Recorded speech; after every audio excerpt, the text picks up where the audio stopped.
Update terbaru serangan pasukan Brigade Al-Qassam tewaskan tentara Israel di perbatasan Gaza.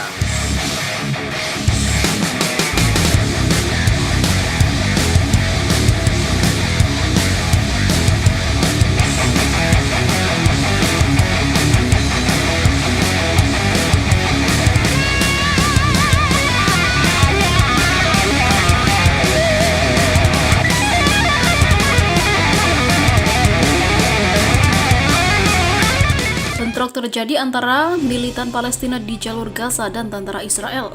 Terbaru Kamis 13 Mei kemarin, pasukan Palestina menembakkan roket ke kota-kota Israel termasuk ke utara Israel, Galilea. Israel juga membalas serangan itu dengan tembakan yang sama di jalur Gaza. Dilaporkan seorang tentara Israel tewas menyusul serangan dari pasukan sayap Brigade Al-Qassam pasukan Palestina. Staf Sersan Omer Tabib berusia 21 tahun tewas dan 3 rekannya terluka setelah milisi Palestina menembakkan peluru kendali anti-tank kornet ke jeep yang dikendarai tentara Israel ini di Kibbutz Netis Nasara pada Rabu pagi. Anggota cyber senjata kelompok Palestina itu, Brigade Al-Qassam, mengatakan mereka menembakkan peluru kendali anti-tank ke sebuah jeep militer Israel di sebelah utara jalur Gaza. Demikian dilaporkan Anadolu Agency media Turki. Media Israel juga telah mengkonfirmasi serangan itu, di mana 1 orang tewas dan 2 lainnya luka-luka parah. Setidaknya 53 warga Palestina terluka atas serangan di jalur Gaza. Sementara itu, sedikitnya di pihak Israel ada 365 orang terluka, sedangkan di pihak Israel dihujani 1.200 roket ataupun sebagian dihancurkan oleh Iron Dome Israel.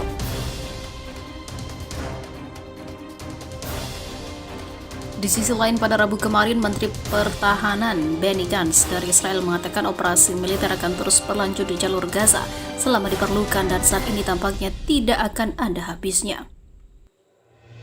Israel tidak sedang mempersiapkan gencatan senjata. Saat ini tidak ada tanggal akhir untuk operasi tersebut, hanya ketika kita mencapai keheningan total, kita dapat berbicara tentang ketenangan, kata Gantz dalam tur Ashkelon yang dihantam roket.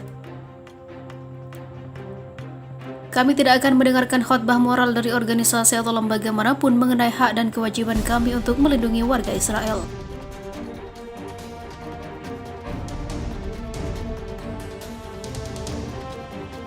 Perdana Menteri Benjamin Netanyahu mengunjungi warga Israel yang terluka di Wolfson Media Call Center, Holon pada Selasa sore.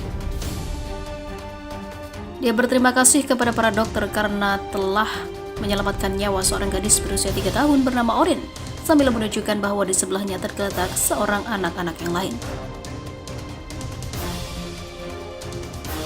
DKPBB, Dewan Keamanan Perserikatan Bangsa-Bangsa atau PBB, akan mengadakan pertemuan publik virtual pada Minggu 16 Mei, atau tepatnya pada Minggu 16 Mei 2021, membahas hal yang terjadi antara Israel dan juga Palestina. Para diplomat menjelaskan Amerika Serikat mengusulkan pertemuan awal pekan depan. Amerika Serikat mengatakan sebelumnya ingin memberikan waktu untuk diplomasi sehingga menunda pertemuan hingga awal pekan depan. Menteri Luar Negeri Antony Blinken menegaskan Amerika Serikat tidak memblokir pertemuan tetapi ingin mengadakannya nanti. Kami terbuka dan mendukung diskusi terbuka di PBB, kata Blinken kepada wartawan di Washington seperti dilansir AFP dalam channel News Asia. Saya pikir kita akan bertemu pada awal minggu depan. Ini saya harap akan memberikan waktu bagi diplomasi untuk membawa perubahan, katanya sebelum pertemuan ditetapkan pada hari Minggu. Amerika Serikat baru-baru ini memberikan komentarnya tentang situasi yang terjadi pada Israel dan Palestina. Sementara itu,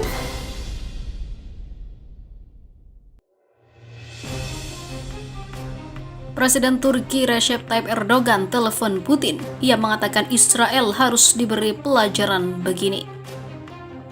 Presiden Turki Recep Tayyip Erdogan mengatakan kepada Presiden Rusia Vladimir Putin soal kecamannya terhadap tindakan Israel kepada Palestina.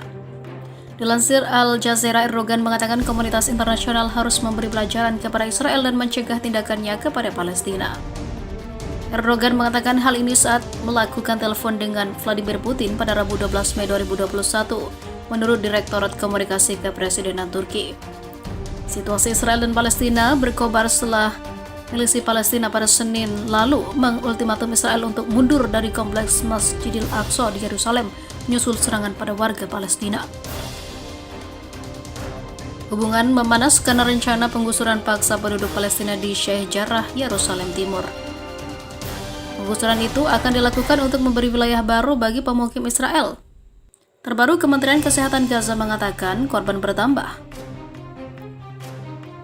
Erdogan pada Rabu lalu menekankan perlunya pihak internasional memberi pelajaran kepada Israel dan mencegahnya.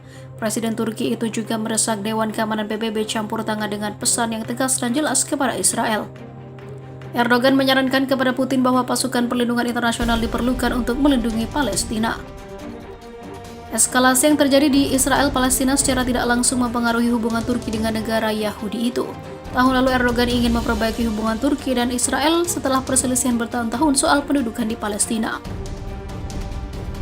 Pada tahun 1949, Turki menjadi negara mayoritas Muslim pertama yang mengakui Israel sebagai negara, lalu memutuskan hubungannya pada tahun 2010.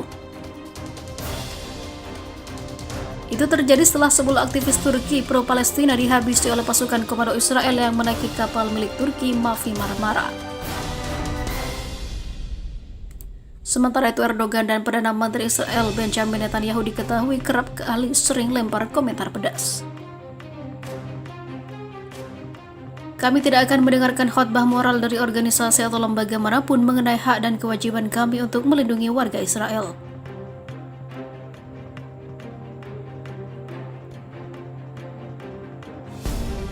Perdana Menteri Benjamin Netanyahu mengunjungi warga Israel yang terluka di Wolfson Media Call Center, Holon pada Selasa sore.